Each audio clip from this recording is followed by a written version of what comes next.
5 വർഷത്തെ ഭാഗ്യക്കുറി വകുപ്പിന്റെ പ്രവർത്തന മിച്ചം 5658 കോടി രൂപ.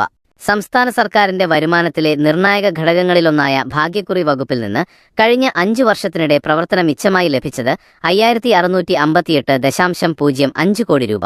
കഴിഞ്ഞ സർക്കാരിന്റെ കാലത്ത് മെസ്സിയെയും അർജന്റീന ഫുട്ബോൾ ടീമിനെയും കേരളത്തിലെത്തിക്കുമെന്ന് പറഞ്ഞു നടത്തിയതോ കോടികളുടെ തട്ടിപ്പും ചട്ടലംഘനവുമെന്നു കായിക വകുപ്പിന്റെ അന്വേഷണ റിപ്പോർട്ട്.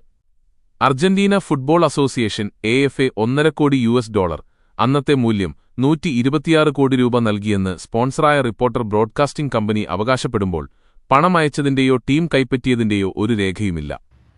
കഴിഞ്ഞ 10 വർഷക്കാലത്തെ ഭരണത്തിൻ്റെ പ്രവർത്തനമിച്ചം പാർട്ടി എണ്ണിക്കൊണ്ടിരിക്കുകയാണ്.